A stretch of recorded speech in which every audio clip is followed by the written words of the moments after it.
Good afternoon, everyone. Welcome to the May Commission on Equity meeting. We'll just jump in and get things started today. And we'll start with the approval of the agenda, previous meeting minutes, and consent items. Looks like we have a few there, some of which are a few months old. So we want to approve those, as well. So we have the meeting from the joint meeting with the Lacey Youth Council from March, a joint meeting with the Parks Board Commission from November of 22, and the meeting minutes from the April 24th Commission on Equity meeting. So with that, I'll entertain a motion. I move approval of the agenda. The previous meeting minutes is listed and the consent items. Do we have a second? I second. It's been moved and properly seconded. We approve the previous meeting minutes and consent items. Any discussion? Shannon? Oh, sorry, I was just waving at Commissioner Blackburn. Oh, okay, great. Welcome. With that, all in favor say aye. Aye. Opposed, same sign. Let's have it. The items are adopted. Public comments. Do we have any one in person that have public comments you would like to make? No. Okay. Do we have anyone via Zoom that would like to make a public comment? Chair Brown, we have no participants via Zoom. Okay. Do we have anyone on the phone? Chair Brown, there are no participants on the phone. Okay. And did we receive any emails or written public comments? No. Received, great. Then we'll move to our inspirational item for today, and I'll do that because this is the season of graduation, Elena's. I decided to pick some quotes from some famous graduation speeches. Just have three short ones here. And the first one is, to accomplish great things, we must not only act, but also dream. Not only plan, but also believe. And that's from the bestoflife.com. The second one, just don't give up trying to do what you really want to do. Where there is love and inspiration, I don't think you can go wrong. And that's from Ella Fitzgerald. And the final one, don't just get involved. Fight for your seat at the table. Better yet, fight for a seat at the head of the table. And that's from Barack Obama, from Bernard College, a speech in 2012. And those are inspirational thoughts for the day. May we present these to our graduate? But yes. Since we only have one, read them again and listen to what they say. Very good. All right, so we'll move right into our first business item for today. And we have with us Jen Burbidge, Park, Culture and Recreation Director. All right, thank you, Commission. Appreciate the opportunity to be here again for the Lacey Parks Culture and Recreation Comprehensive Plan. This will be, we're honing in here on the final stretch. This will be my final stop at the Commission on Equity. Super appreciate all the feedback that you've given so far and look forward to getting any other insights. I am looking for approval of this comprehensive plan, the updates related to diversity, equity, and inclusion elements, and would certainly appreciate a motion to approve if the commission so chooses. And even though it's my final stop here at this commission, totally look forward to working with the commission as we go through and work on all the objectives and policies in the plan. I'm not going to spend a lot of time on background just because I have been here multiple times. As pointed out in the staff report, there are a few items that relate. We have worked on including the DEI strategic plan, the draft strategic plan, and I want to thank Shannon for her help in some of the wording. And so we'll focus on those sections, but of course, open to feedback on any sections of the plan. Let me share my screen here.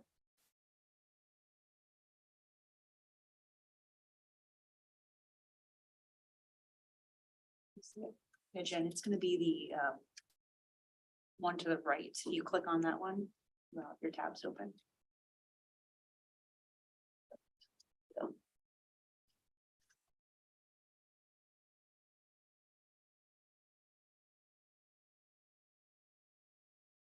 Same. Let me make sure. Big enough for people to read. So the first page I was going to go to is page 21. And this is strategic goal number 1.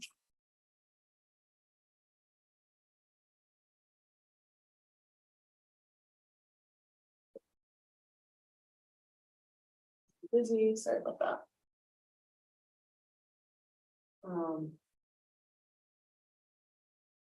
Also, we're going for content. We know that there still are some edits with the numbering I noticed. And also I can't wait to show it to you in its new beautiful format. So we'll make sure and provide a final copy to the commission. But here's the policies and objectives section. Strategic goal number 1, develop a high quality, equitable, diversified parks, culture and recreation system where physical, financial and social barriers are eliminated, which includes unique facilities, events, and recreation and cultural programs. This encourages social interaction, cultivates community spirit, and strengthens the livability of Lacey in addition to meeting community needs.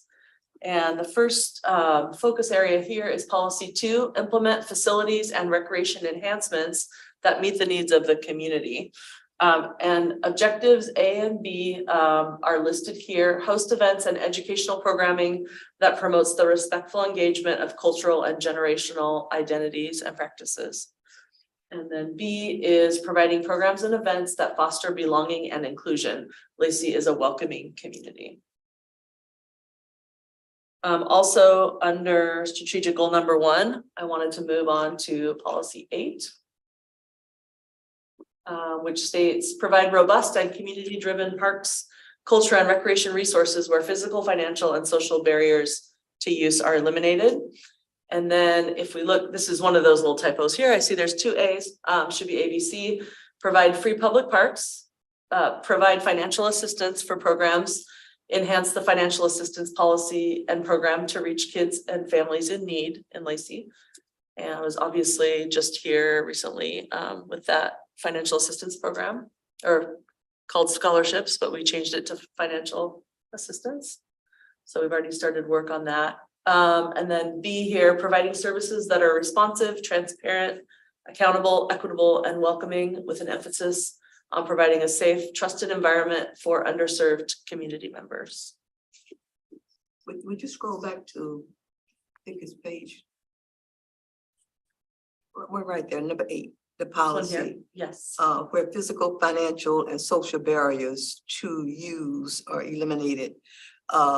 Those 3 words are contained in a lot of places in the plan.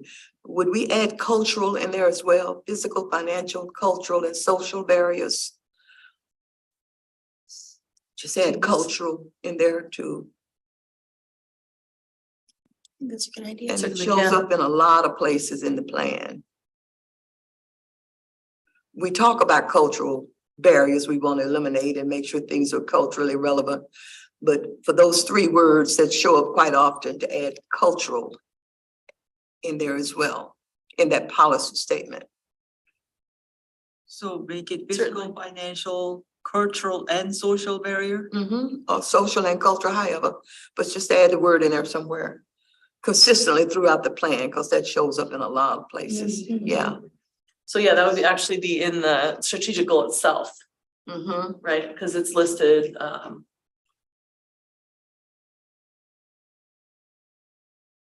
So up here in the strategic goal, where physical, financial and social barriers. So you're saying add it there too, financial, Yes. cultural and social Yes. barriers are eliminated, Right. which includes.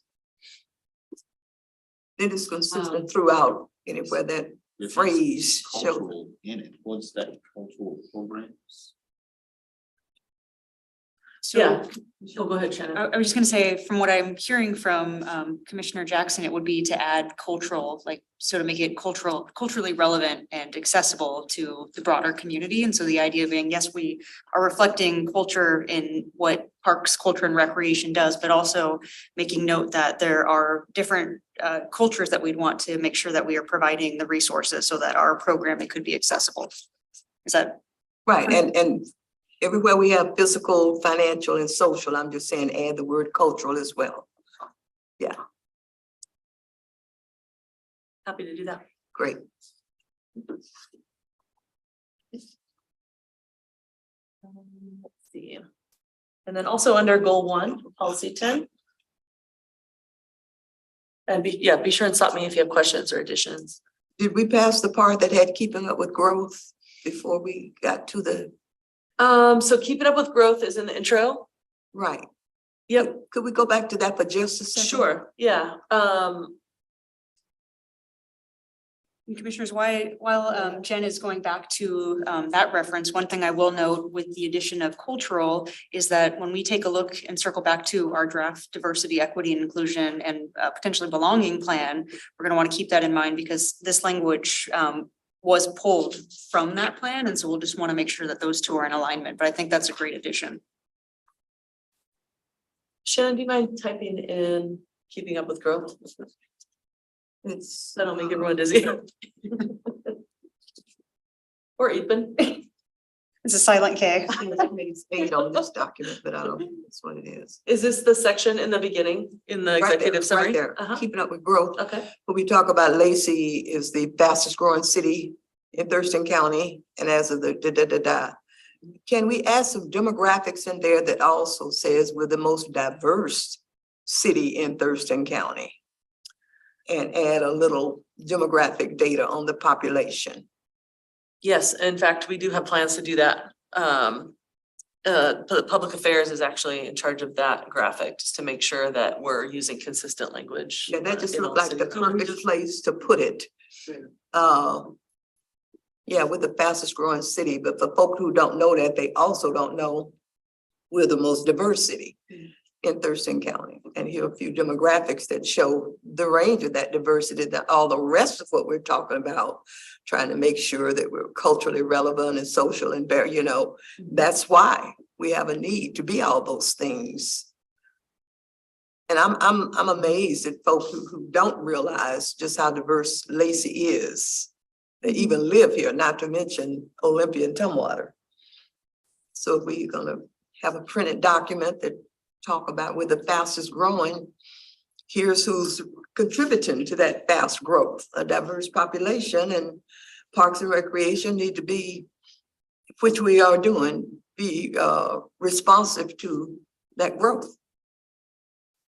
And Commissioners, we are absolutely having, some demographics data provided in here. And so just as, Jen mentioned in the beginning of her presentation, we're looking at some of the wording. They're still filling in some of the graphs and pictures and making this a much more robust plan than what we're reviewing today. Thank you. Thank you. Okay, do you mind typing policy 10? Thank you. Sorry. Let's see if I can, No, I'll get you you're still up there in the field. Teamwork. No, you're good. Thank you. Oh yeah, can you hit it again? there's It'll one, go into the plan. Next. looks like there was only one reference being pulled up, so let's try. It's on page 24. That might help. There, perfect. Okay, thank you. I could scroll really fast, but it makes everybody dizzy. Right? That's okay. Okay, policy 10, we're looking at A, C, and D, so. Policy is provide parks in close proximity to all residents. And so A is use GIS systems to create more accurate access and demographic maps by determining actual travel sheds and by mapping city demographics. And so that is the,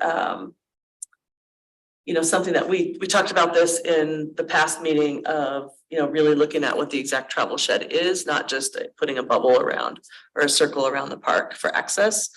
And then the mapping of city demographics. I know I'd showed a couple of maps last time, but in meeting with public affairs, we decided that this is something that we should determine moving forward is what type of demographic maps to use so that, again, we're being consistent across all city projects and plans.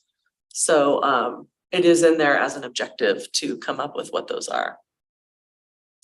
I have a question. Yes, Trevor Shed. Oh, a travel shed. Yeah, good question. So basically that is it's a 0.5 mile radius around each park that actually indicates it shows what that access area is. So I can show you the map. Try not to make you dizzy. How far down it is.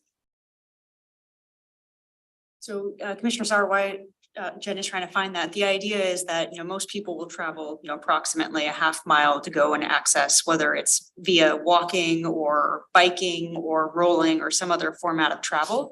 And so the idea is to kind of show where that 0.5 radius is to parks and to see, you know, what community members can access that. And it's looking at, you know, things like geographical barriers that could prohibit somebody from accessing a park. And so an example of that would be, you know, crossing a 5-lane road would become very difficult if there wasn't some sort of infrastructure that would allow pedestrians to travel across that 5-lane road. Something else that Jen and her team and community and economic development and our GIS analyst, you know, as we're talking about creating more robust information, is looking at things like the existence of sidewalks as well. So, you know, it's not just are you within that 0.5 and there's no 5-lane road that you need to cross, but is there the infrastructure there that would allow for safer travel to those types of parks? Yeah, and I'll pause here with the level of service. So so the last plan update identified the local level service of having a neighborhood park or trail within 1/2 mile of each resident. So it's important because we talk about the level of service and having a community park and or regional park in each of the 10 planning areas of the city. And then in this plan update, we're establishing a new measurement for park distribution level of service, which more accurately reflects the accessibility. So the old plan had, like I said before, just a circle, and it was, you know, from the outside of the park boundary, just as the crow flies, a 0.5 mile radius or a 10-minute travel. But this one actually, to Shannon's point, shows like that there might be private property or a, you know, a body of water that somebody couldn't actually travel across to get there. And so it looks a little bit different. You might recall this from one of our previous meetings of what the access actually looks like. So these maps will appear side by side in the plan. So you'll see all of our parks facilities, and then side by side, you'll see the access bubbles. And so, well, they're no longer bubble shaped. They're more accurately shaped.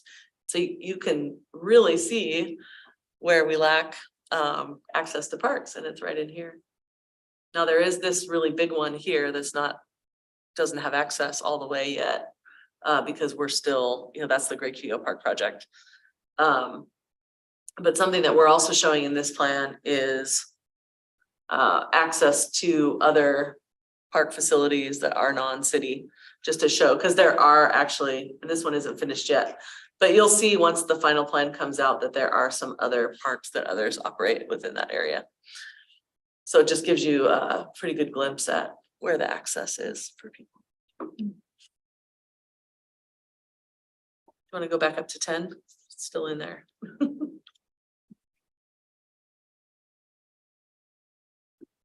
If you want to use the chevrons, because we're going down, Jen, and I think that is it? Oh, I can use further the, yeah. I think I went down to find it. Are you saying? Nope, yeah, we're going back. Okay. So we want to go around page 21, so it's got about 10 pages from where we currently are.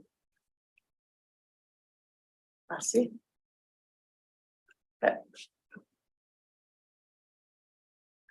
Jen, do you mind if I jump in on item A here just a little bit? Because I think it goes back Yeah, to go for it. the question you asked about, are we going to include demographic data within this plan?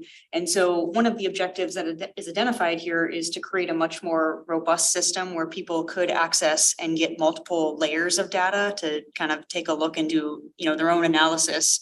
And that's part of, the equity map that we'd like to create, and it's on the work plan to start doing that later this year of kind of thinking about what kind of layers we'd like to include, and then also working with partners with Parks, Culture, Recreation, Community Economic Development, Public Works to, really kind of add more information to that report so it can be used, across not just our own organization, but that members of the public would be able to access that information as well and take that and use it for, whether they're potentially like nonprofit partners, applying for grants or talking about their own programming, or just members of the community who want to know more about kind of what the layout of the city currently is. And one of the great kind of beauties of having a GIS system is, when we adopt a plan and a policy, we essentially get a timestamp of, what the demographics were when we looked at that and adopted that plan, or based on the last, census, whether it's the full census or if it's an American Community Survey. This will, a tool like an equity map would be something that would allow us to update that a little bit more frequently based on the newest information coming in. So rather than, having a kind of one data snippet that gets updated every 6 years as Jen does her parks plan update, we could potentially see something that is updated, on a yearly basis as an example. Great. C is another one I wanted to look at.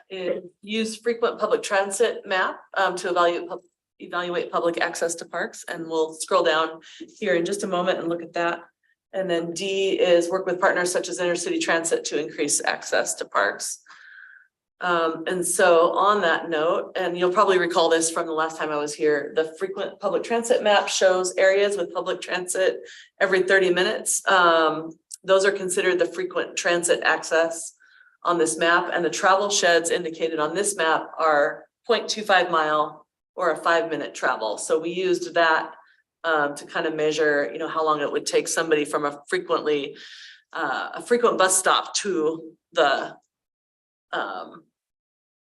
park. And again, just like the last map I showed you, we'll have side by side. The whole plan is going to be in a landscape format. So we'll have lots of opportunities for the side by side maps. So it'll show, all the parks clearly numbered and labeled, and then this one will be next to it. So we did add, since the last time you saw this, we added the stops themselves. Before it was just the travel zone of the bus. So in blue, we have frequent route stops. And then in gray, we have basically everything else that's a bus stop. And so this kind of gives a view of, let's just take for example, the new Greg Cuyo Park. We've got a frequently traveled bus route here, but you can see the 0.25 mile travel shed doesn't quite reach the park. So you can see that there's going to be some challenges for somebody. But what I want to share with you is some of the maps in the bike and ped plan and show you what the, some goals are there.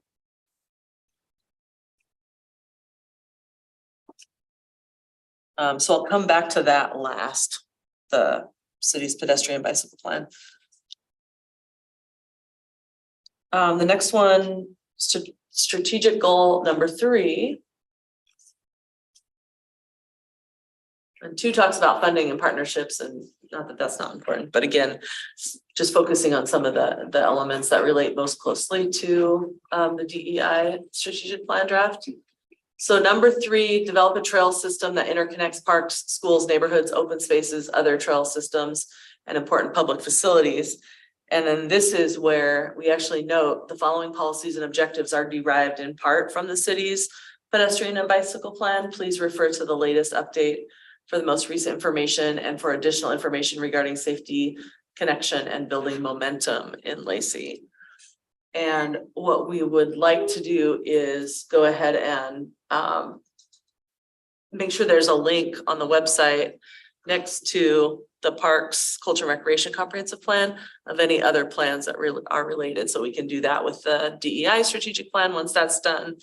And then also with the pedestrian and bicycle plan. Quick question, by Yes. building momentum, do you mean by like building the momentum of people coming to the park?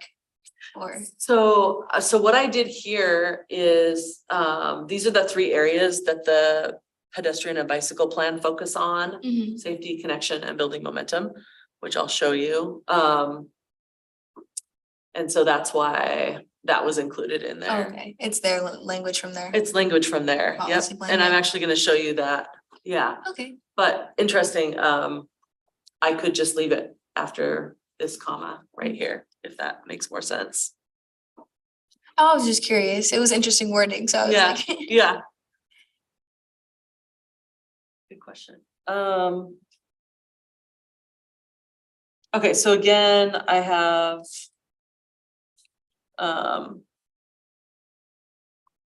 down here to reference the ped and bike plan, so we will look at that, but I want to show you where it appears. It's under the trails section. And then if we go to strategic goal number 5, by the way, 4 is regarding Heritage of Lacey and South Sound region. A lot of the historical components.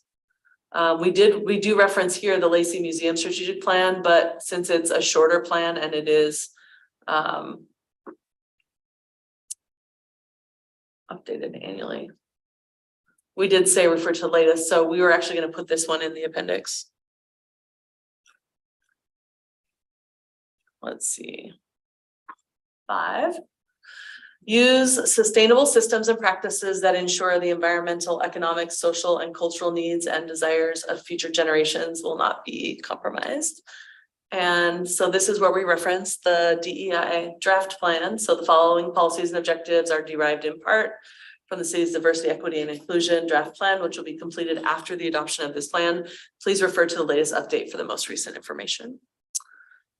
And so policy 1. So there's a lot of new information put into this one from the DEI draft plan.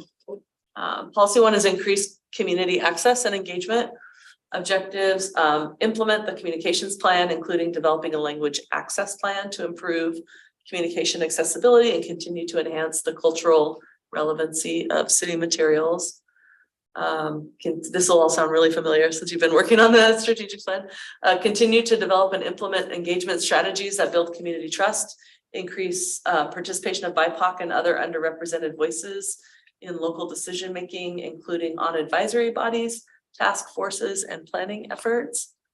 And C is enhance relationships and opportunities in the community for continued dialogue and knowledge sharing among city partner entities. I think we have a typo there. And community members through events, programs, forums, art, etc.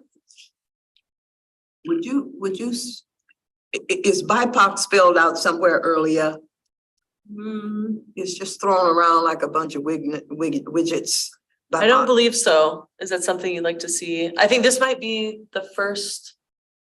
Well, increased participation of BIPOC. I mean, for someone who's not familiar with that term, Black, Indigenous, people of color, you know, just spell it out.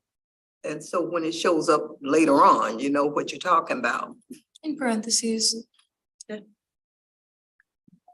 Jen, I don't know if you've contemplated this as part of the update too, but just having a brief at the very beginning or some sort of appendix of just definitions and terms that are frequently used, because in addition to BIPOC, I know certainly we probably use some acronyms throughout the. Absolutely. The plan. Yeah, there is a definition section. I'll have to check if it's just related to that section or if it's related to the whole plan. So I'll take a look at that. That's a great suggestion.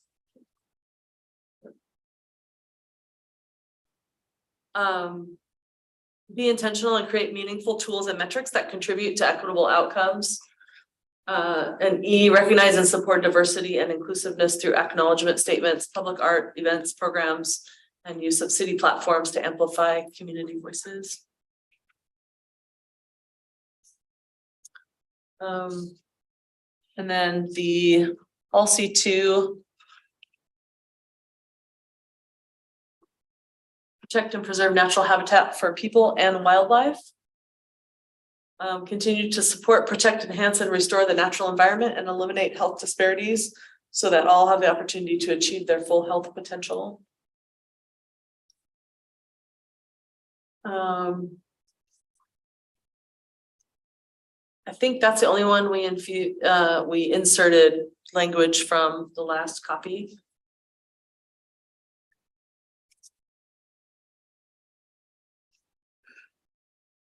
So will there be action steps under these objectives?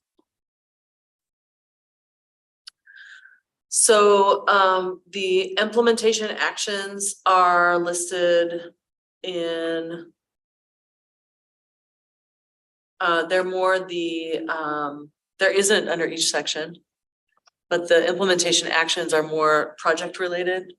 And those will be in the PCIP, which is the Park Capital Improvement Program. Because you had just passed one that talked about performance indicators or The metrics. matrices, that kind of thing. So yeah, D, I think it was, yeah, D. To be intentional and create meaningful tools and metrics that contribute to equitable outcomes. What would those metrics and look so- like and how would that be measured? Yeah, great question. So we do, so each of these objectives, so these are things that we'll be working on, and we have a metrics and marketing committee with our department. And so they're already working on some of the metrics that we feel are important, and we've also been able to get input from this commission. And we look forward to, continuing to work on those together. So once, we have our metrics, we can bring those here and say, hey, does this line up with what we have in the comprehensive plan? And, what tools and metrics do you think are important? Are we on track? So that's something that we'll be doing on an ongoing basis.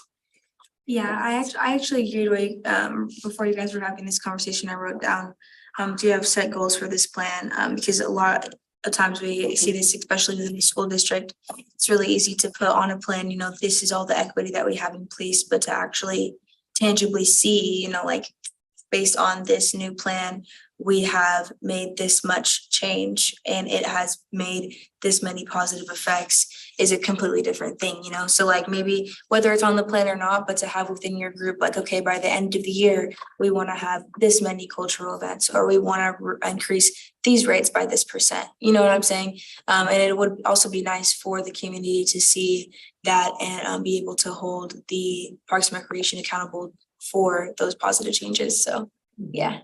I agree with kind of making some more specific, meaningful tools and metrics so that way we can ensure that equity is included.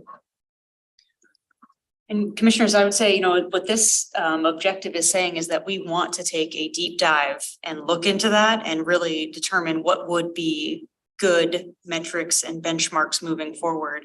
And that's part of what, Jen and her team are working on with the benchmarks and marketing.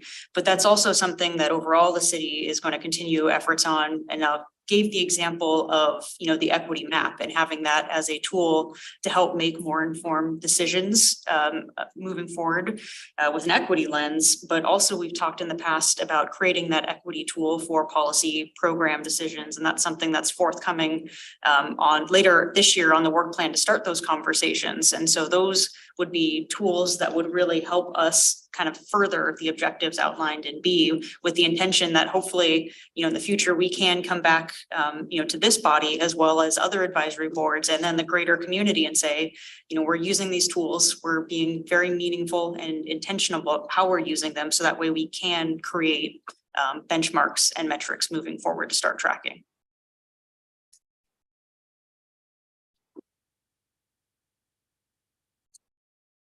And before I shift over to the pedestrian and bicycle plan, I did have another section in here, the local area history. And so what we did is we added basically, let's see. Before we got into the Lacey Parks, Mhm. or the local parks history.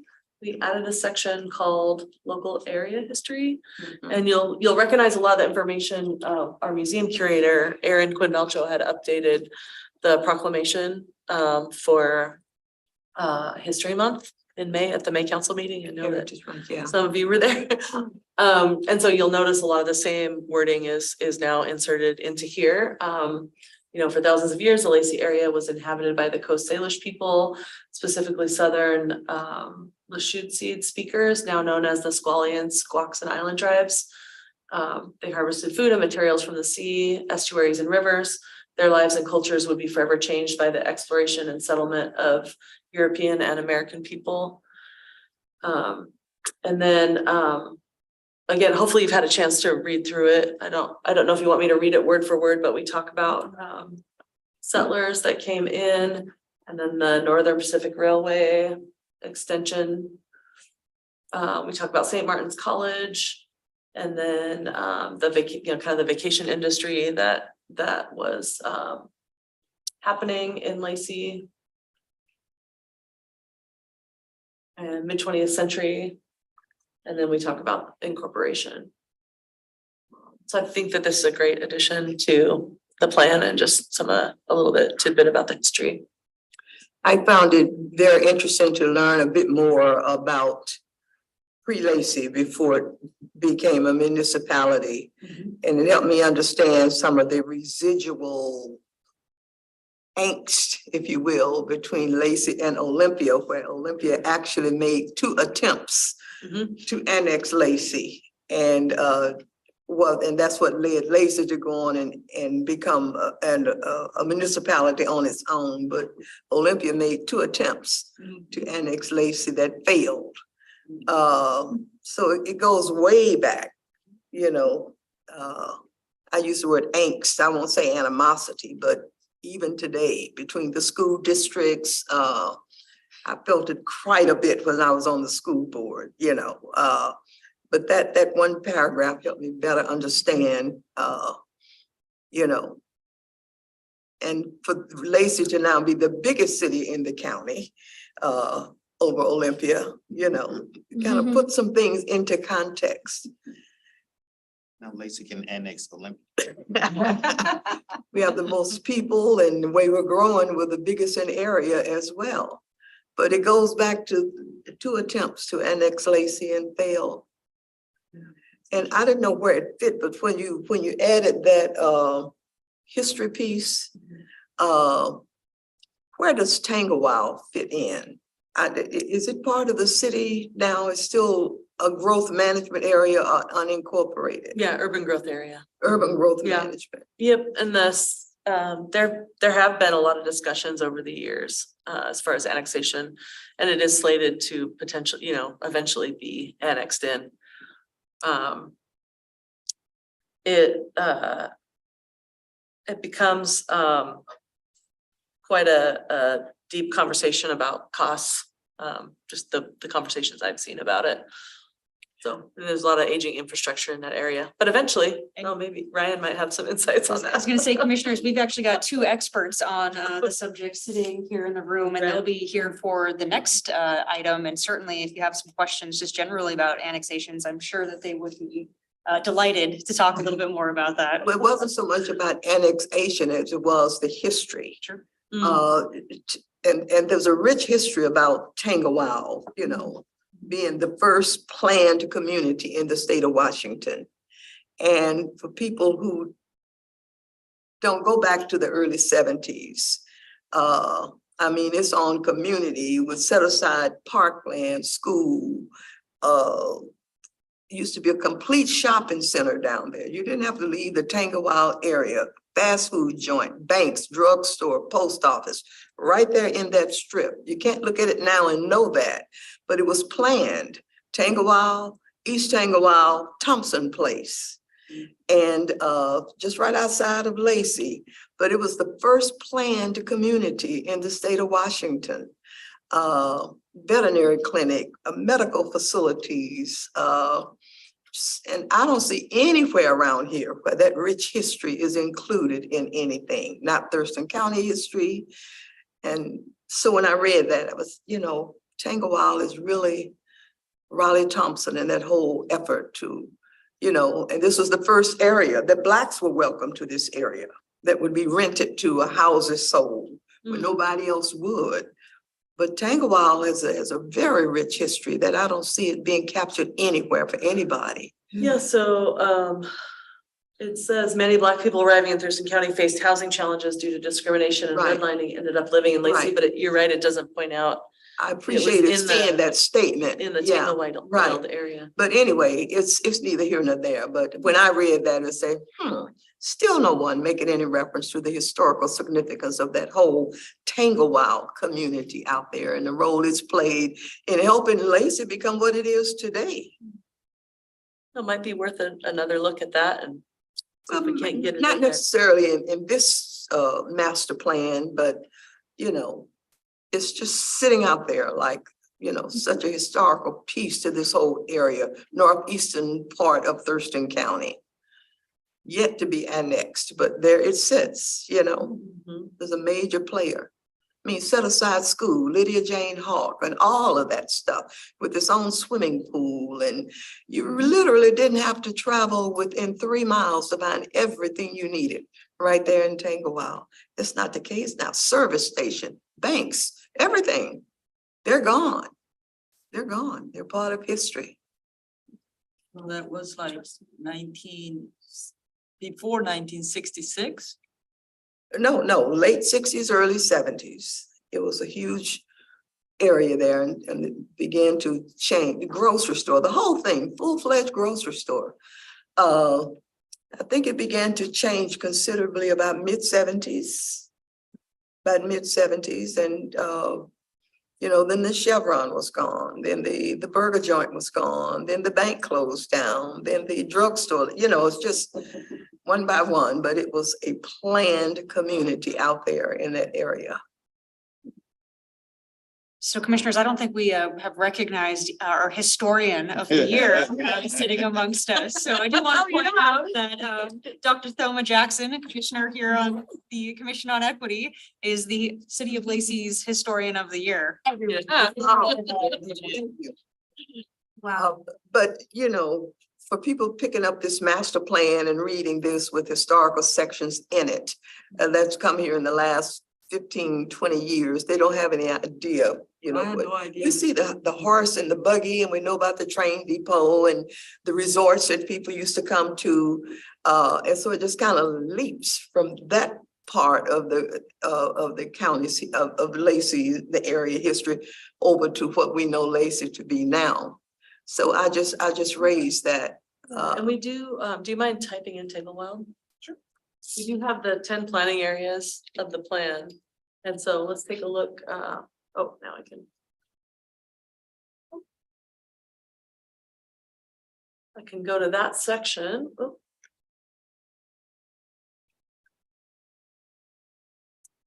So this is Tanglewild, Thompson Place. the planning area, Parks planning area that you're talking Mhm. about. And if you just want to pause there for a second. Yeah. And if you Oh, yeah, scroll sure. back up, just to point out, as we're talking about the urban growth area, you can see the city of Lacey's boundaries is in that lighter tan. And then the darker tan is that urban growth area. So just to kind of show where those boundaries are. And again, with annexations, that changes throughout time, but just to recognize kind of generally speaking what the city's limits are. Yep, you can see the city limit here in this lighter color. It goes like this. But there are some pockets, right? It can be a little bit confusing, at least for me. Probably not for Ryan. Let's see, and then, okay, so, and so then we zoom in on each planning area, and there is a section that talks about kind of geographically where it's located. We talk about recreational opportunities. And what's there inside the city or that the city offers, and then also other facilities. But you're correct in that there's not a lot of history in that section, so that might be something to take a look at.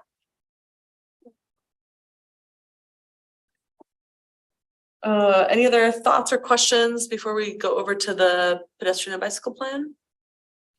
I Yes. had an idea. I was curious if you guys, and I've seen a few at certain parks, but I was curious if it's a priority to incorporate land acknowledgements at all of the parks in our city. I think I that's. feel a like great that could idea. be a really good tool to incorporate the culture into the recreation. Mm. You know, people walking to the park, it's the land acknowledgement of honoring whoever was there before us. So commissioners, on that note, I know we, previously reviewed a land acknowledgement and draft land acknowledgement, and that is slated to return back to you all for a final review at the next meeting in June. So on June 26th, we'll go over the policy, the full land acknowledgement, and then the abbreviated land acknowledgement, which, to your point, Commissioner Blackburn, having that on, our kiosks and our historical markers moving forward is something that is part of that policy.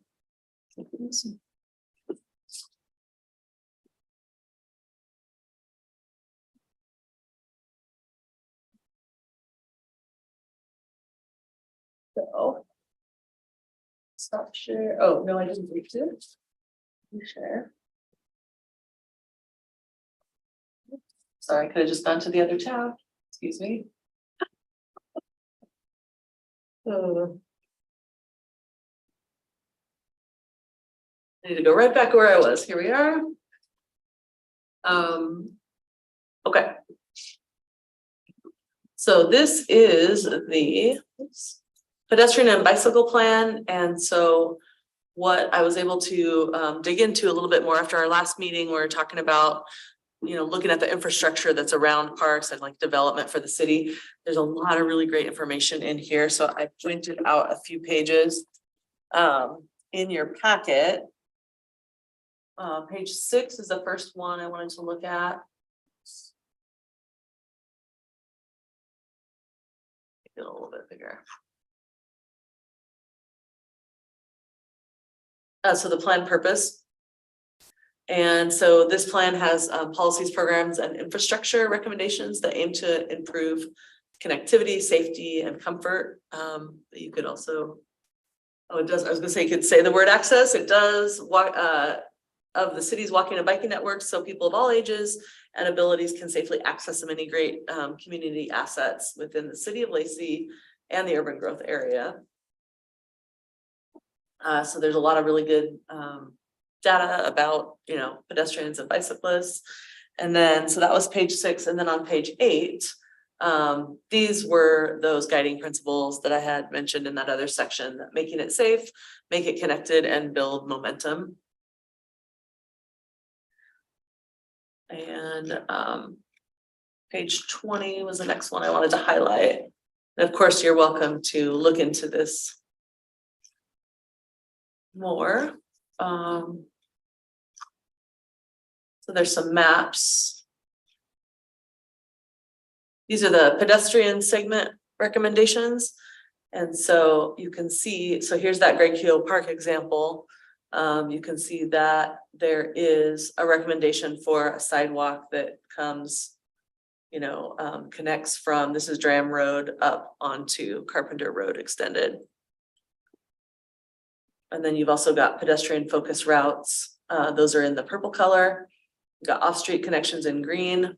And this really shows, this was one of the requests from this commission, is taking a look at all the sidewalks that are currently existing. And so that's what all of these kind of thinner gray lines are the existing sidewalk network in the city. So instead of doing a map with that in the parks comp plan, we just would refer to this plan for people to take a look at. And then there's the next one is the bicycle segment recommendations. And so you can see off-street connections, major street connections, neighborhood connections. And so you'll see there's a major street connection also going up near Great Keogh Park. And you can kind of see how they are close to other parks as well in Lacey. The next one is spot improvement recommendations. And so you can see bicycle improvements, pedestrian improvements, bicycle and pedestrian improvements, and then an aspiration connection. Is there anything you want to add, Ryan, since you're here? No, other than just to say, so my name is, sorry, everybody, my name is Ryan Andrews, planning manager with the city and one of the primary authors on the pedestrian bicycle plan. That pedestrian and bicycle projects scored higher. So all the projects that are identified or showed score higher when they're around parks. So that's just something to be aware of, is that when we scored all the projects for the priority, those that are around parks got some bonus points because of their proximity to those parks. Great, thank you. Oh yeah, and then this was the last page well, actually, I will point out something else. But the benefits of the proposed network, this is kind of a cool little visual here to show, what the benefits are, obviously, of making the improvements. So streets that are easier to cross, more connectivity, less barriers, improved access to transit, more transportation choices, more opportunities for residents to be physically active in their lives, better connections to trails and parks. We like that. Improved access to schools and community centers, streets that are more comfortable and safe, and then improved access to businesses. And then what's great is if you go through the recommendations, you can easily see where the Parks and Recreation crosses over with some of these. A lot of them are transportation related, but if you look over in this column that says responsible entity, you'll see, I'll give you an example here. So the lead is Public Works, but a support agency is Parks and Recreation for opportunities to provide short connections to trails between local neighborhood streets and activity centers. Should be fully explored to improve the convenience of walking and biking. So it just kind of shows where they cross over there. So any questions on the pedestrian and bicycle plan? That was a great resource to include. So next steps are, like I said, we're nearing completion and we are making our way. We'll go to the Parks Board June 7th and then make our way to the Planning Commission on June 20th. Looking for recommendation from the Planning Commission to the City Council. So with that, I would. So are you looking for a motion from us? Motion as amended. Yep, because there were some suggestions that I can make those changes. Someone like to make a motion? I had a quick comment real quick for motion. Sure. I can motion, by the way, but I was curious because I was remembering policy 5 when I was writing down my notes, and it was regarding accessibility to the parks, kind of like the bicycle plan was describing how we want to incorporate sidewalks and things like that.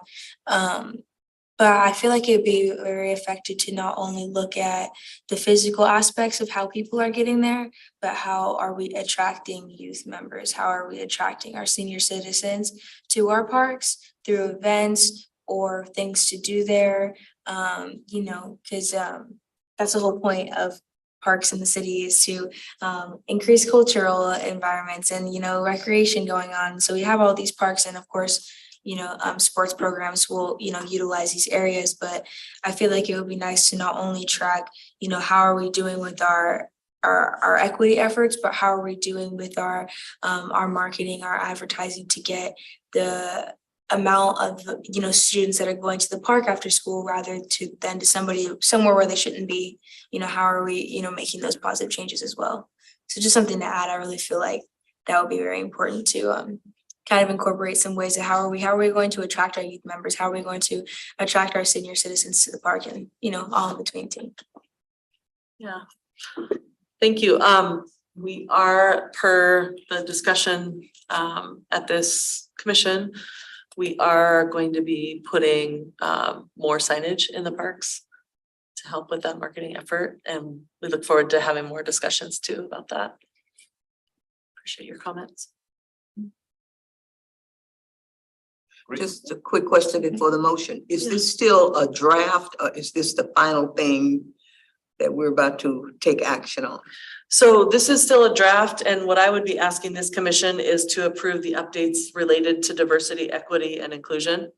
So those elements that we just went over As amended. as So amended. With the Yep. edits and additions that you all discussed tonight. Great. So you're gonna make the motion? Sure. You wanted to. I motion for this to be approved. I move that. I move Jen Burbidge, Parks, Culture and Recreation Director. That didn't sound right either. May I recommend a motion to approve the diversity elements of the draft Lacey Parks Culture Recreation Comprehensive Plan as amended? Sweet, okay, so I approve the diversity.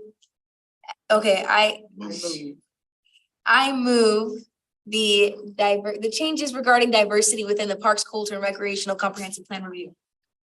Second. It's been moved, 10 hours later, You did so better sorry. than I did. it's been moved and properly second. Any further discussion? All in favor say aye. Aye. Opposed, same. Aye. Okay, this is approved. Commissioner Blackburn, I just want to point out that I also stumbled going through that as well, so. Learning process, sweetheart, is, yeah. Was there a nay vote? Yeah, I thought somebody, I thought somebody said aye of those opposed. John I heard said aye. No, it was John Hedgewood. I think he was replying to the yes motion. oh, he was just one Yeah, step he said behind. Oh, I okay. I was affirming yes. Oh, Oh, okay, it came late. It sounded like it was, okay. Great. If I may comment, Thank you so much. I just want, oh, yes. you all have done a tremendous amount of work on this parks, culture and recreation plan. You look at this 70-some page document and it just goes on and on and on, and not to mention all the appendices that follow. So congratulations on a thorough job well done. Oh, thank you. And I really appreciate the commission's input, really, really do. I think that there's so many improvements from the last version. So very grateful for your So- comments and excited to share the copy that's gonna look really nice because you've seen the marked up copy so much. so if you can remind me, what time frame are we talking about? Like 2050 and 70? Oh, for the comprehensive plan? Well, this is a 6-year update. Okay. And so, although we do have some implementation actions that go another 12 years past the 6 years, there'll be another update. This one will go through 2029. So we'll start working on it prior to that. Okay. So, but yes, it's been a heavy lift and it's the most important thing we'll do as a department. So it gives us our roadmap. Yeah. So, It'll make a welcoming city, I think, for sure. yeah, thank you. Thank you so much. man. Thank We you. really appreciate it. Yep. Right. So See our you next soon. item is, Next month, right? Maybe. yeah. We'll talk. Jen, if you don't mind passing the For sure. Maybe hang in there. Ryan, if you're just gonna sit over there, you prefer to, either way. Yeah, sure. Ryan, if you could just promote grants now that you have. Great. So our next business item is the fine code discussion. with Grant Beck, Community and Economic Development Planning and Development Services Manager. Do you put all that on the business card? That's not me. We're bringing Grant on here. Oh, okay. Yeah. There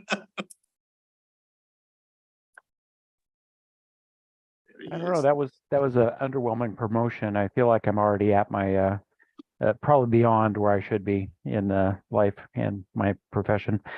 But thank you for having Ryan and I here tonight. I'm going to let Ryan lead the discussion because he actually worked on our last sign code update. I have only been with the city a couple of years, so didn't get the pleasure to go through that process. And he was the lead on updating the code to be consistent with some recent Supreme Court rulings that came out at the time and caused everybody to kind of take a look at their sign codes and how we use development regulations to implement social issues in effect. So, Ryan, if you want to get going, and I'll try to jump in as necessary. Okay. And again, thank you for having us.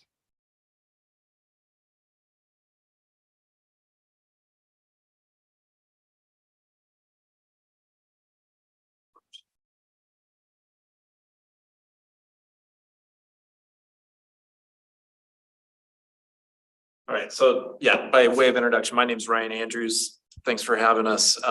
We're going to give you a little bit of information. We've been asked to come present on some of the limitations that we face when addressing our sign ordinance. And a lot of these come from constitutional protections. So there are certain things that we can and can't regulate when it comes to signs. And so, primarily that comes from the First Amendment of the Constitution, which is there on the screen. But basically, Congress shall make no law, and part of that is abridging the freedom of speech. So when we look at signage, it's essentially a way of speaking freely. There are certain protections we'll talk about that protect you more than others, but basically when it comes down to it, we're regulated by the federal government that says what we can and can't do. So interestingly enough, the last time we did an update to our sign ordinance which was back in 2015. We did a major community-wide effort to amend our sign ordinance. Our previous sign code was adopted in the early 90s, and we were getting a lot of feedback from the business community that our sign ordinance was too limiting for what they wanted. They wanted more visibility. They wanted more ability to do more signage, not necessarily more signage, the signage that we didn't currently allow in our sign code, and wanted that to be kind of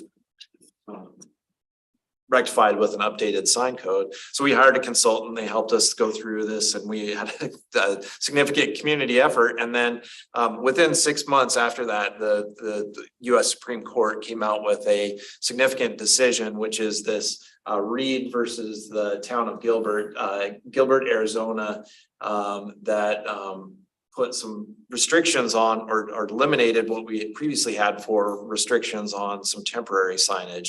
And town of Gilbert, Arizona is a large city. It just happens to be incorporated as a town. It's a city outside of Phoenix, my understanding, but it's rather large. So when you say town, it's not like it's, I don't know, Grayland, Washington or something like that. This is a major, metropolitan area. So they imposed restrictions on temporary directional signs related to a qualifying event. That was a church service. So they limited a church that was kind of temporary in nature and going around different parts of town from being able to place their signs on certain street corners during certain times of the day. And the Supreme Court said, nope, you can't do that. Basically because, under the freedom of speech, they have the ability to get their message out there. So they shouldn't be treated any differently than any other type of sign. And if I could just jump in right here, there's a legal saying that has been true, particularly in land use regulation for years, is bad facts make bad law. And the facts here are pretty bad, which is, the government was treating religious organizations differently than commercial organizations at times that were qualifying events by a vote of the council. So it was playing favorites, and that was the reason for the appeals, and ultimately the decision that we shouldn't be playing those games with development standards.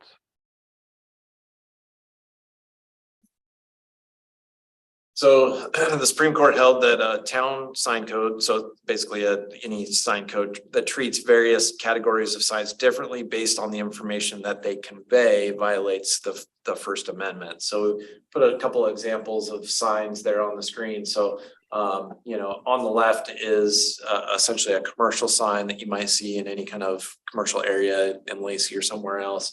And then on the right is an election sign. So you could elect me as your next planning manager. Thank you very much. And those signs are protected differently. So the one on the right, the election sign, is again treated solely under the First Amendment, and so there is a different level of scrutiny that applies to Supreme Court decisions when it's related to those. So that also includes things like freedom of religion. So we get back to the church that wanted a sign in a certain location of town during a certain time of day. Those as well have more protections. Then the sign on the left, which is protected under commercial free speech.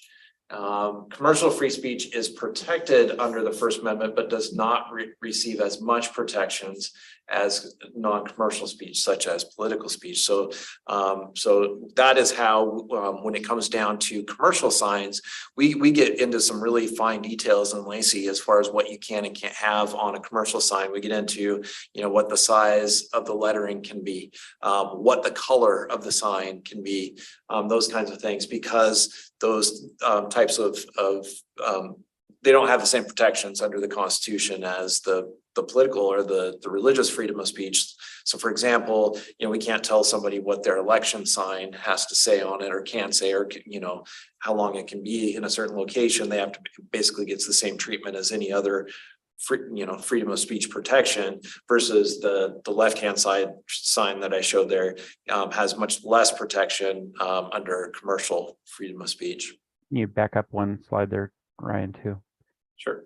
And really the point of that is if you allow the Andrews and Beck Planning Group Incorporated as a commercial sign, then we're not able to restrict the same sign with the words, elect Ryan Andrews Planning Manager.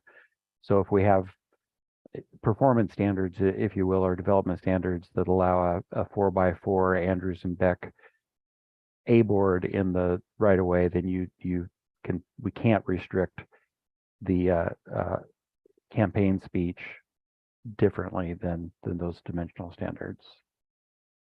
We always get into this, at least I get into this kind of like argument with myself when, because we have a lot of these content neutral approaches that have been brought down through the Supreme Court in their decisions. Which is funny because in order to read the sign, to know what type of sign it is, you have to understand what the content is. So even the Supreme Court decisions are somewhat opposed to each other, because if to understand if a sign is a commercial sign or if it's a religious sign, you have to read the sign, right? But yet each has different protections. When you say protection means restrictions. Correct. Well, or lack thereof. Yeah. So these are some content neutral things that we can regulate that, as we mentioned, can't regulate the message when it comes to most signage, but we can regulate things like their location. So their zoning district, so allowing a commercial sign associated with a commercial business.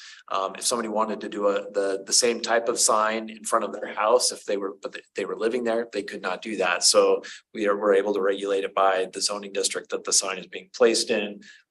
We can regulate what's placed in the public right of way. Usually most private permanent signs have to be outside of that right of way, but we also regulate temporary signage for things like safety and maintenance issues. The kind of like either the A board signs or the signs on the little wire posts that people put into the planter strip. Those are regulated for safety and maintenance issues.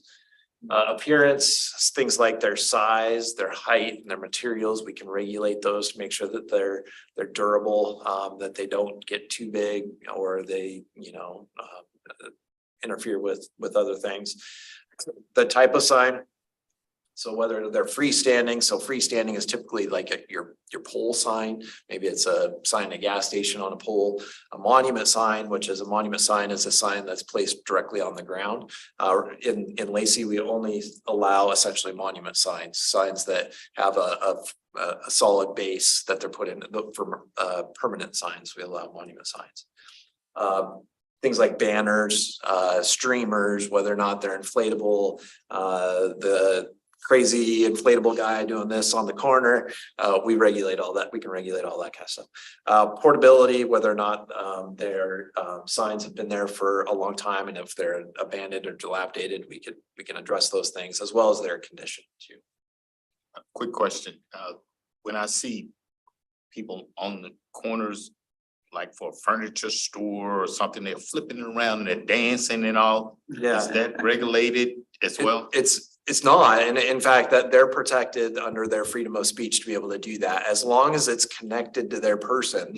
Then the city can't regulate that. If it's in a different format, we can, but if it was somebody wearing a sign, maybe you've seen it back in like New York City or something, somebody actually wearing a sign around their head or their neck, or if it's somebody that is doing the sign twirling, hey, whatever, as long as it's connected to their person, we can't regulate that. And there's actually been case law that has stated as such. We can appreciate some of the aerobatics that they manage with those though. Yeah, for sure. So the, like real estate agents where they put signs, things like that, that's also, so do you require some sort of a permits or license for you to be able to do those things? Most of the real estate signs that you see on the side of the road are not legally established signs. So, and we do have some allowance for like real estate signs in front of your property that's for sale. That's legal. There's no issues with that. Where it becomes an issue is when it's things like, clutter and maintenance issues along our right of way where people are staking in signs in the planter strip. Those are not allowed. And in fact, we have a code enforcement employee that actually goes out and removes those signs, brings them here to City Hall. And people have the opportunity to pick up their signs. They go to essentially kind of, there's a cage behind City Hall that they go to sign jail, and they can be picked up later by who the person that placed them there if they want them back. How do people know that you have this type of requirement? I mean, I didn't know. I thought as long as it's safe, you could just do all these things. Yeah. So, we have materials on our website. We also have, we talk to people, especially, we do a lot of outreach when we do pick up signs. There's usually some frequent folks that are putting out signs. Will actually go and knock on their door, or, call them and say, hey, are you aware that these aren't allowed? So those are the main ways that we go about doing that. If you work, most of these are fabricated by a sign company. Yeah. The other way that people find out about this is the good sign companies in town know what our regulations are and will advise you on what you can and can't do and stuff like that too. So we have some folks that we've worked with for a long time that are aware of our regulations, and will let their clients know what those regulations are as well. So this is the city policy. I mean, city enforces it. I mean, is this like almost like federal law that you go by here? Mhm. And then city enforces it, Right. and whether you enforce it, that's a different matter, right? Like fireworks, people do it all the time, but it's not enforced. Something similar to that. So we do have some sort of a regulation that we need to follow, but Right. people, okay. Right. And, I think the city does a pretty good job. We're not everywhere all at one time. But, we like to, show people, and I didn't bring it tonight, but I could show some pictures on what, certain areas of Olympia or unincorporated Thurston County look like. And we do a much better job than our neighbors in terms of maintaining our rights of way and making sure that the clutter is picked up, and, the banners are, the temporary and not there for 20 years, those kinds of things. So, we take a lot of pride in that. So we do have staff that goes out and does that work. And One last question. Real quick. if I could clarify real quick too, there's no federal rule that requires us to regulate signs. That's a local decision to regulate them at all. If we do regulate them, then we have to be consistent with the federal regulations about how to treat, political versus commercial speech. So Ryan, if you don't mind sharing your screen one more time for that last slide, I think that's kind of, one of the things of what can the city look into as far as restrictions and on signs. So it was, I think that one, again, looking at that content neutral approach. So, going to location, appearance, type, portability, and condition. So my last question was about I noticed more and more where people have those card, like birthday card or some sort of a celebration they have in the yard. Have you guys seen that? Like big signs, and is that part of sign that they should go by this? Or is it just, I'm not sure. We're usually not like out in individual neighborhoods, looking at and regulating those kinds of signs. What we're really looking at is our major corridors and, those that are in the planter strip in the right of way that could cause maintenance issues if, one of our mowers ran over one or something like that. So, and if it's a happy birthday thing or something like that, chances are that's protected under your freedom of speech, just like, if it, so you have some freedom of speech issues there. And certainly that's not something that the city's, looking at is, what the signs are in people's individual front yards. It's mostly the corridors and the rights of way. I mean, the homeowners association would regulate that, they would get involved. Right. Those types. More than likely, yes. Yeah. And typically, homeowners associations are much more restrictive than what city sign ordinances say.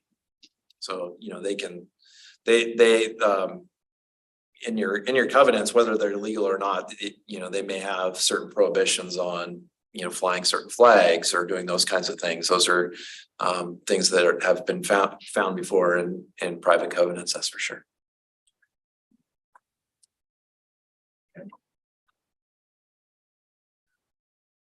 So that's what we had to present that we were asked to do tonight. Let's stop sharing.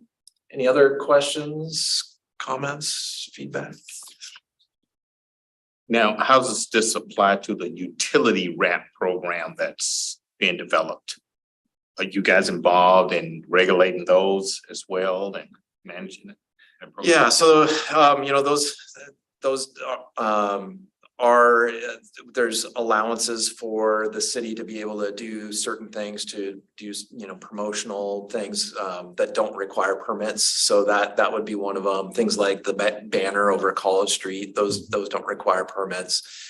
So the city is able to have some ability to do certain things within the right of way that we own and maintain to be able to do those things. But for example, if we were to put up a sign in a park, which you just talked to Jen about, the Parks Department, a park sign, monument sign identifying the park, that technically would require a city permit. So we're also in the business of permitting ourselves, I guess, as well. So there's some ability to do certain things in the right of way without permits.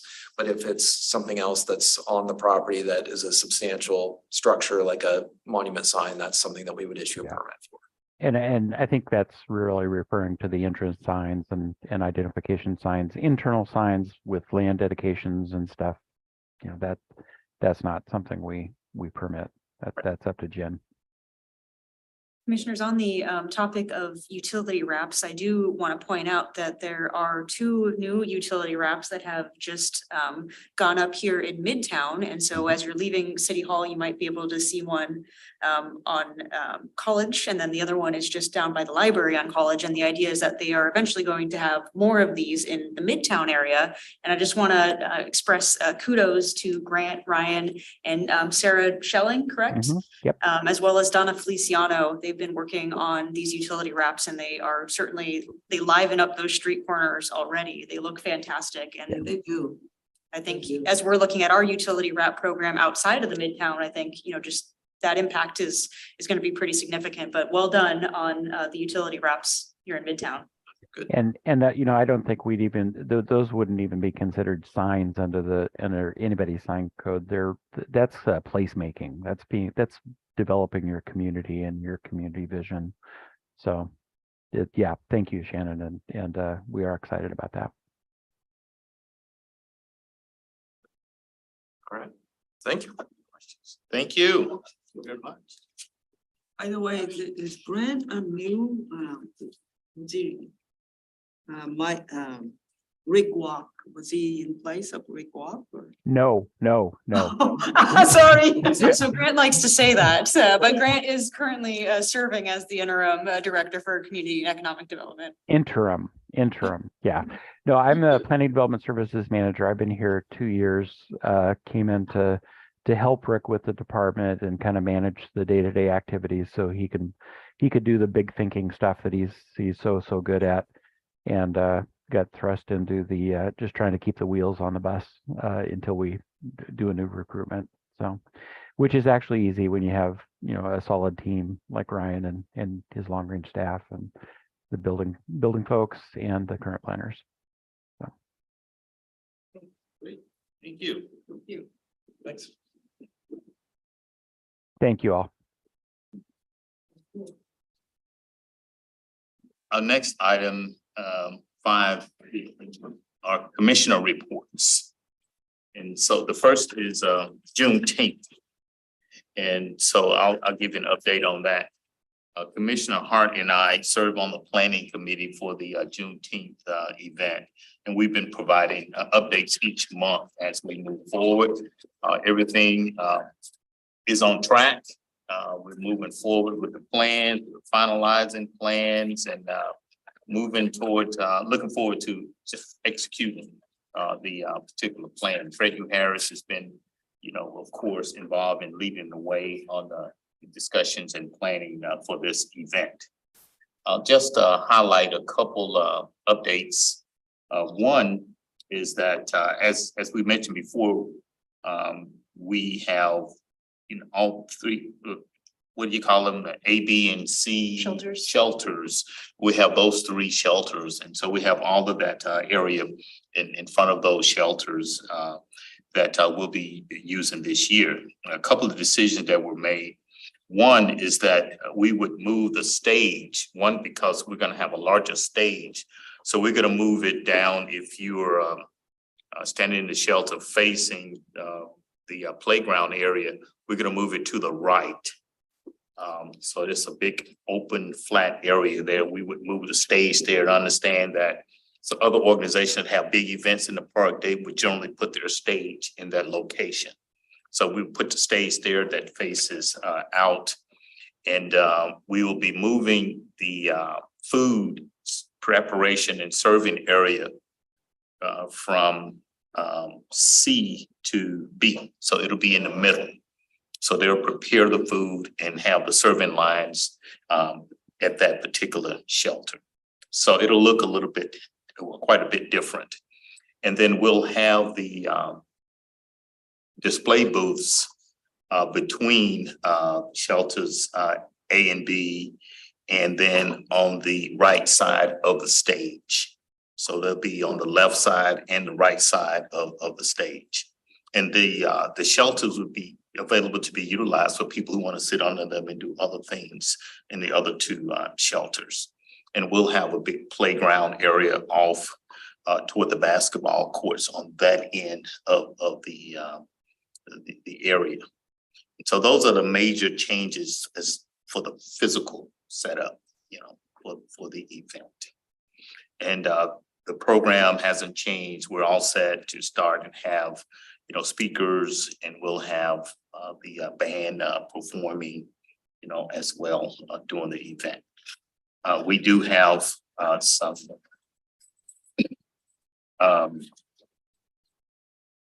vendor booths that have been approved. They'll be participating. They include the Pearl Foundation, the Lacey City Department, the Lacey Commission on Equity, the City of Tumwater, Lacey Museum, the Thurston County Food Bank, Community Action Network, which is in addition, and the Women League of Voters. League of Women Voters. Yeah. Oh, it has Women League of Voters. So the League of Women Voters will have a booth, and we've been working on trying to get ice cream vendor there, but we haven't been able to nail down yet. So those are the ones that are approved at this particular time. And with that, I'll entertain any questions. It starts at 11:30 versus noon. Yes, 11:30. Starts. Yep, 11:30 a.m. Sounds amazing. Sounds like it's growing so much, especially from last year, and it is a great way to honor Juneteenth. Yes, and we're anticipating that it'll be even larger than last year. Commissioners, I have a couple of flyers, and so I will grab them before we leave tonight. So if you want to take a flyer for the event, you are more than welcome to do so. I also have the parks flyers as well as requested from the last meeting, so you're certainly welcome to have some of those. I do want to point out that as Chair Brown mentioned, there will be a Commission on Equity booth, and that we are looking for some volunteers. So in my last email, if you just want to take a look at that and send me a time that may work for you, if you can volunteer, that would be greatly appreciated. You get my response. I did, yes, thank you. And I'm available all day. I have my graduation at 10 a.m. and then yes, just have to figure out when that ends. And then I have an integral before 5. So I'll be back to you on that. It's gonna be a busy day. Yeah. And then same day, I also have a Juneteenth event to go in Seattle area. Starts 7 p.m. So Okay. We'll be done early enough for that. Great. So Elena is graduated from South Puget, 10 o'clock that morning out at Evergreen, in addition to having graduated River Ridge that Wednesday night. So you did a start she's running. graduated with a high school diploma and an associate's in arts degree. Well done. Thank you, Excellent, well guys. done. Great. And next we have the Thurston County League of Women Voters Equity Panel update. Both Commissioner Jackson and I participated on that panel, so I'll turn it over to Commissioner Jackson to share. Yeah. Okay. It was a rather large panel. I thought it was a well-attended event, standing room only in that room by the time things ended. I was very proud of our presentation on the Lacey equity efforts. We really stood out when looking at all 3 of the cities and Thurston County. We are much further along in our planning, our plan of work, the kinds of things we've been busy with for almost the last 2 years. We learned that the county is without an equity director. That person is no longer there. So they were represented by the county exec. The city of Tumwater, their mayor was the representative on the panel. So they don't have anyone working directly in that. City of Olympia had 3 people sharing the responsibility, with the responsibilities divided up. A lot of discussion, a lot of interest on the part of the people who were present, a lot of audience questions, and people just primarily wondering, you know, where do things go from here? The county had adopted a resolution 2 years ago saying that racism was a public health issue, public health crisis. And with no equity person, no equity department, you know, what had happened since. So the county exec attempted to explain where they were on that and looking for a replacement for that position. The League of Women Voters took it upon themselves to try and convene these groups, because all of this DEI activity going on, but no conversation and communication happening between the 3 cities and the county. And so that was the purpose of the forum that turned out to be a panel. And I don't know what the league plans to do as their follow-up action. But there certainly was a lot of discussion between entities. A lot of interest in what we're doing out here in Lacey. You know I was approached by a number of people. How did you all do that? How did you go about doing this? You know, I didn't realize we were so far ahead of our surrounding neighbors, but we really are. So while we're sitting here talking about our plan and where we are and what's our next move, we're really out front.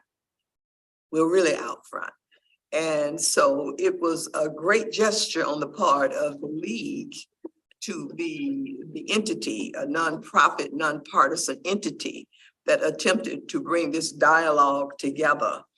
And I've not heard back from them as to what the next steps are, what the next plan is. But Shannon was on the panel and both Cliff and I. So there was 3 of us just from Lacey and then 3 from Olympia. And so, I mean, it was a long table. But it was a good discussion and one that we had talked about here that we need to be talking to our counterparts in the other 2 cities and the county. And so that conversation has begun. Where it goes from there, I don't know. I know the league is trying to figure out where does it go from there? Since they started this discussion, is the next move still on them or just what will happen? But I thought it was a time well spent that evening, good dialogue, lot of coordination and communication and dialogue formally and informally. But it was worth the time. Yes, and that aligned with one of our planning goals was to meet with other, equity, organizations and groups in the county. And so we were able to do that as part of our work plan. And something we want to continue. But it was a really good panel, I thought. And once again, it just highlighted how we're leading here in Lacey, and others mentioned that they wanted to follow up and get information, and others comments, but they were amazed at the work that we've done and we're doing. So, yeah, so we've set a high bar. Yes, we did. Yeah, we were reach. proud. So, yes. And a similar question came up there, and I couldn't remember if it was publicly asked, but I know I was asked it. Where is the education community? Our school districts and our colleges around here, aren't they discussing DEI kinds of things too? And I didn't know if the league had not invited them or it was just for city municipalities, and said, I can't answer that for you, but no, they aren't here and I can't answer why. I didn't do the inviting. Yeah, but the same questions that just seem to keep coming up, and it's further down on the agenda that maybe Shannon can shed some light under her director report. But there again, where are the schools? So commissioners, if I can add a couple of things to that event, I also want to add that the Office of Public Defense, their director was the final panelist and provided kind of an update on some of the equity efforts that they're doing at the Office of Public Defense.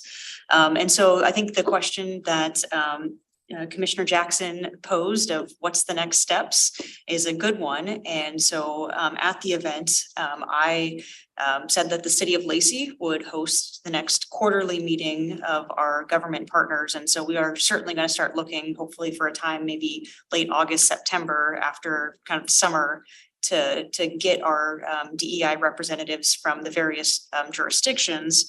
But I think also looking beyond just the cities and getting representatives from other government entities to be part of this as well, with the idea that hopefully we can turn these into more regular occurrences on a quarterly basis as identified in our draft plan, but then also hopefully that at some point in time in 2024, we can have some sort of equity summit where we would be able to invite not just government representatives, but representatives from other nonprofit providers, businesses, et cetera. So that way there can be kind of a holistic look at all of the energies that's going on in the community. So that's something that we will hopefully take some baby steps towards in the next couple of months by getting all of our partners together. And certainly Commissioner Jackson, when we invite representatives for the next quarterly meeting, I will reach out to our education partners as well as there were discussions of reaching out to our indigenous tribes, so the Nisqually Indian tribe and the Squaxin Island tribe, as well as the Chehalis tribe for representatives to join us as well. So we'd certainly be looking to do that in addition. Wish you could invite us, DES. Yeah, absolutely. Yeah. And so reaching out to our state partners as well too would be fantastic.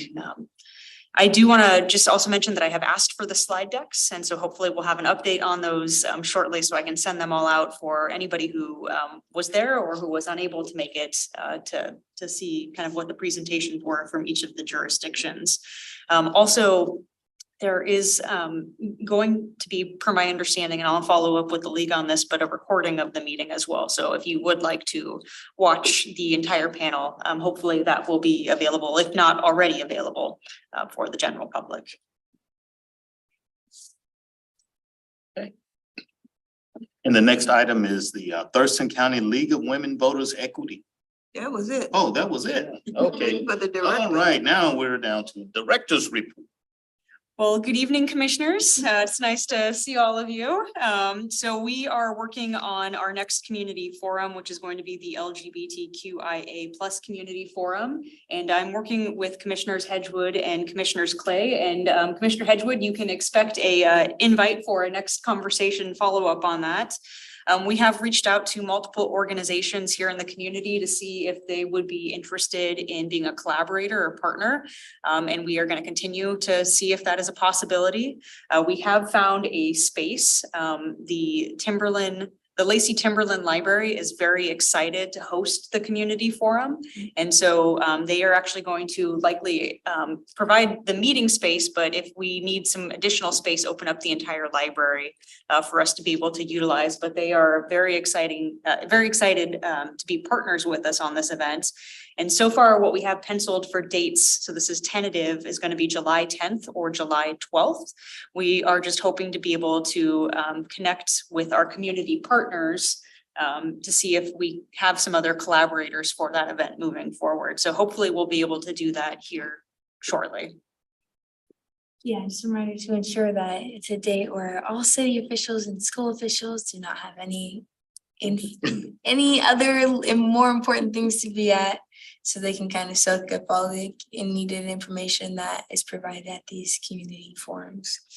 But just an idea, not to be biased or anything, but I feel like a youth community forum could also be very valuable for the sake of the Commission on Equity to discuss issues regarding ageism. So that.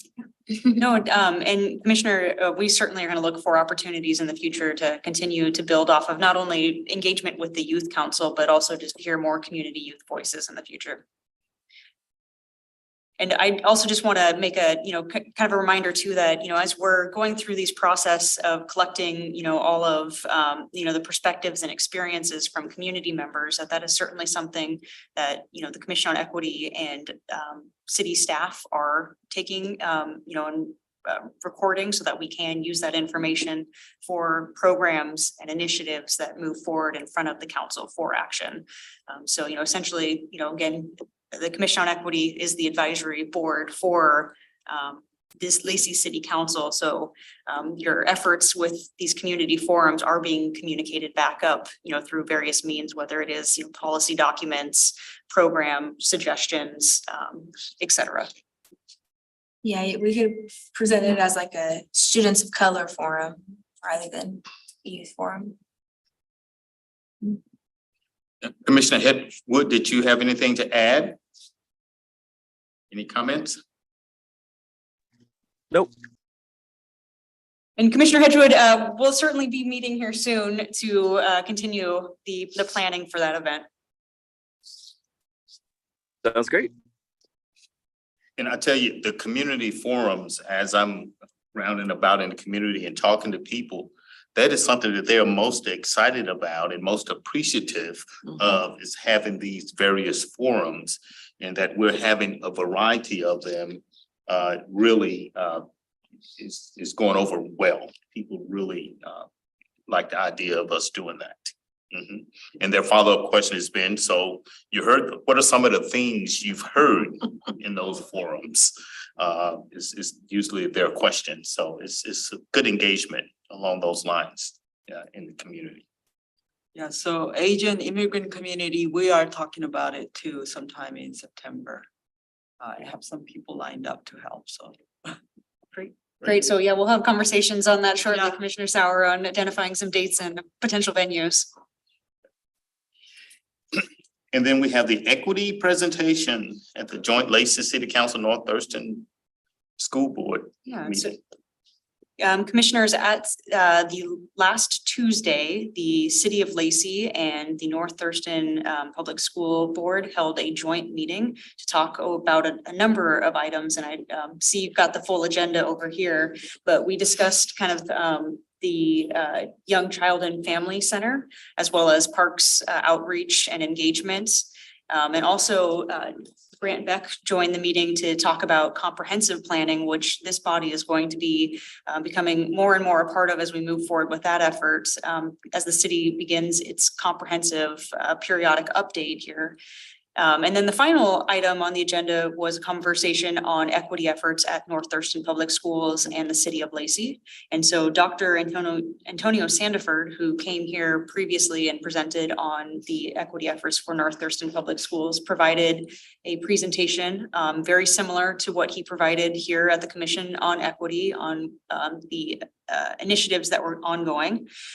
For the City of Lacey, I provided the presentation on our efforts. And so a lot of the materials were covered are very similar to what was covered in the Thurston County League of Women Voters Equity Panel, taking a look at all of the work that you all have been doing throughout the last couple of years. And then also taking a look at some of the internal efforts that we have been working on here as the city that you all have been receiving, updates on. So talking about some of our human resources initiatives to remove access and barriers to employment as an example. Some of our police department initiatives, just one example would be the 30 by 30 initiative that the Lacey Police Department is part of, which is trying to get more women into the policing profession. Talking about our efforts with community and economic development, the BIPOC business training program was highlighted. Talking about our efforts with parks, culture and recreation, and some of the efforts you all have been engaged at of taking a look at some of the policies and programs that they provide, and then also just some citywide initiatives as well. And so it was good conversation, and there were a lot of questions that came from school board members as well as Lacey City Council. And I know Commissioner Chair, you were there, and so is there anything you'd like to add? Yeah, Commissioner Hart and I were both present, and it was a really good meeting, great information shared. Dr. Sandiford's presentation was, like, as she mentioned, very similar to the one that he presented here. But Shannon's presentation on the work that we've done and are doing, as she went through some of that information, people in the room were going, wow, oh my. Phew, and afterward, several people came to me and go, wow, you guys are doing a lot. I said, well, that's why I'm so tired, Shannon is working us really hard. But they were truly amazed with the amount of engagement that we have with the city and the various departments, the recommendations. Yeah, it's just so much. The Juneteenth thing, event. They were just, blown away with the amount of work they're going, oh my. It's just truly amazed that that's something that, you should be proud of, the amount of engagement. And, hats off to the City of Lacey and the various departments for really engaging with us and providing information and interacting with us and taking recommendations, just as we did with Parks and Recreation today, as they develop their plans. So really good event. Once again, I think, the Commission on Equity was, front and center, and people are aware, and I think they're very supportive of the effort that we put forth and the things that we do in working with the city. And then, as far as, the school board, I think, another engagement with us one-on-one with key players, with the school district rather, I think should be something that we try to schedule so we can have a one-on-one, face-to-face, meeting where we can do like we do with the city, have a back and forth. So we can really share some thoughts, some insights and get their take on some things, as we move forward.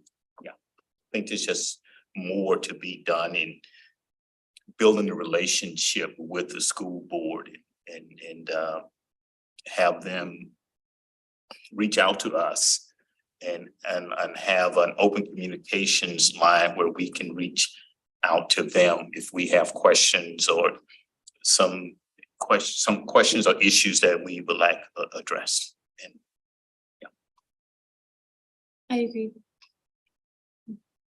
Was there, I wasn't able to make that meeting, but I was curious to know, was there any discussion or dialogue about the whole issue of the student unrest, where that is right now? And I know Dr. Sandifer goes through his presentation really fast, talking about all the things they have in place, but when you talk to people in the community and talk to students out there, they don't feel as though very much has happened. So I was just curious to know, because they showed up here at a city council meeting with some of those concerns. So did any dialogue or any exchange between the city council and the school district officials come up about the student issues and the student unrest?